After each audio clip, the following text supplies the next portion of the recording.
Hi, are you Alex? I think we met here once before. I have a checkup today and I feel a little nervous. Hi, Sophia. Yes, I remember you. Do not worry. I can help you practice some easy English before the doctor calls your name. Thank you, that would help me a lot. I know some English, but I get scared when I need to speak in a clinic. I do not want to forget simple words. That is very normal. We can use short and clear sentences today. At the doctor's office, simple English is often the best English. That makes me feel better already. My visit is just a regular health check, but I also have a small problem. I sometimes get stomach pain after meals. Good. That is important information. You can say, I am here for a regular checkup, but I also have some stomach pain. That sentence is easy and useful. Let me try. I am here for a regular checkup, but I also have some stomach pain. Does that sound natural? Yes, it sounds very natural. You can also say, it is not very strong, but it happens often. Doctors like clear details like that. I see. The pain is not terrible, but it comes back again and again. Sometimes it starts about 30 minutes after I eat. Perfect. You can say, the pain starts about 30 minutes after I eat. You can also add, it comes and goes, because that is a common phrase. It comes and goes. I like that phrase. It is short, and I think I can remember it easily. Great. Now let us practice time. The doctor may ask, how long have you had this problem?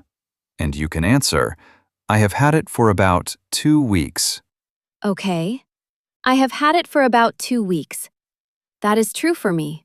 It started around 2 weeks ago, maybe a little more. Very good. If you are not sure, you can say, about 2 weeks, or I think it started 2 weeks ago. You do not need a perfect answer. That helps a lot. I always think my English must be perfect, and then I become even more nervous. I forget that simple is enough. Exactly. The goal is communication, not perfection. If the doctor understands you, then you are doing well. What if the doctor asks me where it hurts? I know the pain is in my stomach area, but I do not know the best way to say it. You can point gently and say, it hurts here, or I feel pain in my lower stomach. If the pain is higher, say upper stomach. Mine is more in the middle, maybe a little low. So I can say, I feel pain in my lower stomach. That sounds simple enough. Yes, that works well.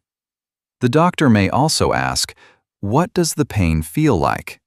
Then you can say, it feels sharp, it feels dull, or it feels like pressure. I think mine feels dull most of the time. Sometimes it feels tight after a big meal. It is not like a knife or anything very strong. Then your answer can be, it is a dull pain, and sometimes it feels tight after I eat a big meal. That is clear and useful. Good. I can say that. Should I also tell the doctor that I feel a little sick sometimes, like I want to throw up, but I usually do not? Yes, that is good to mention. You can say, I feel a little nauseous sometimes, but I do not usually vomit. If nauseous feels hard, say, I feel sick. I think I feel sick sometimes is easier for me. I want to use words I can say with confidence. That will help me stay calm. That is a smart choice. The doctor may also ask, do you have a fever? Or, do you have diarrhea? You can answer with a simple yes or no first. Then I can say, no, I do not have a fever, and no, I do not have diarrhea. I only have the stomach pain and a sick feeling sometimes. Exactly right. Now let us practice medicine questions. The doctor may ask, are you taking any medicine now? I am not taking any medicine for the pain. I only take vitamins in the morning. Sometimes I drink ginger tea when my stomach feels bad. That is a great answer. You can say, I am not taking any medicine for it. I only take vitamins, and sometimes I drink ginger tea. Okay, I can remember that.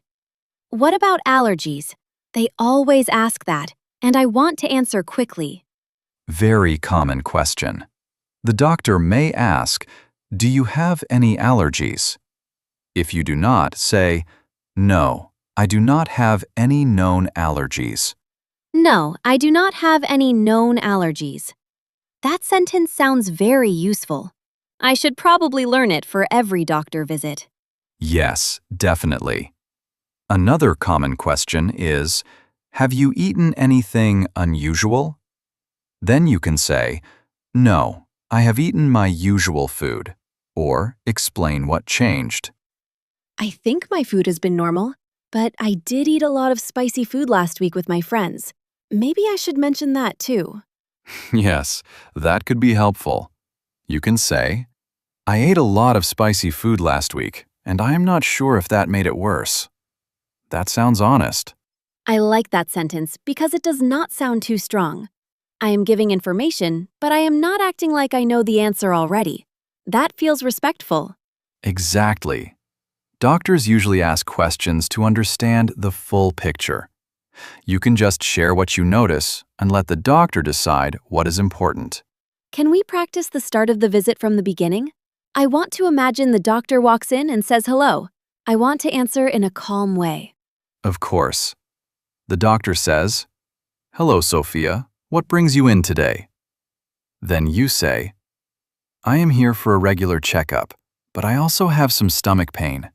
I am here for a regular checkup, but I also have some stomach pain. I have had it for about 2 weeks, and it comes and goes. That sounds pretty good.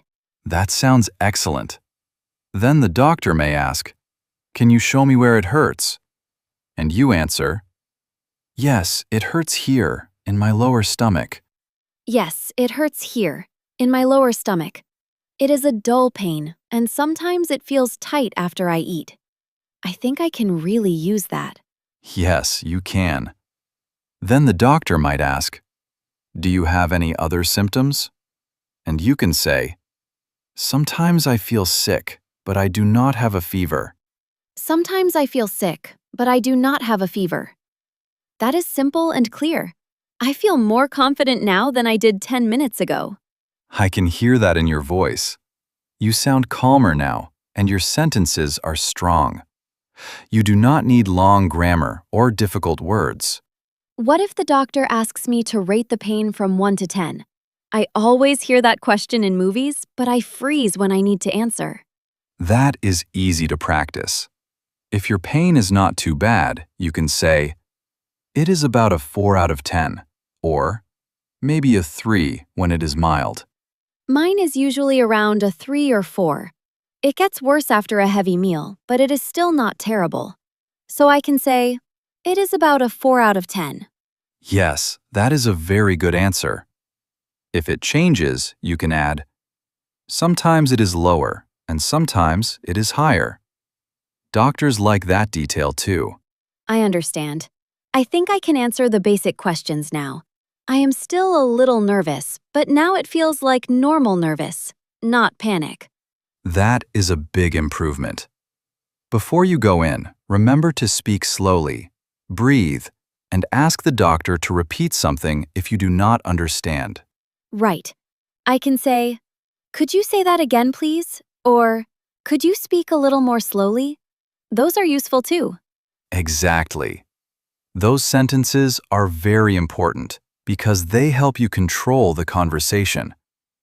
Good communication is not only answering, it is also asking for help when needed. Thank you, Alex. You have been so kind and patient with me. I really needed this practice before my appointment today. You are very welcome, Sophia. You did the hard part yourself. You practiced, you stayed focused, and you improved very quickly. You are ready now. I think so too. If the doctor calls my name now, I can walk in and speak with more confidence. That feels really good. That is the spirit. Just keep your sentences simple and honest. And if you forget a word, point, explain, and keep going. I will remember that. Oh, I think the nurse just said my name. This is it. Then go do great. You are prepared, and you know what to say. Good luck, Sophia. Thank you. I am going in now with a calm mind and simple English. See you later, Alex. See you later, Sophia. I am sure you will do very well. Take care.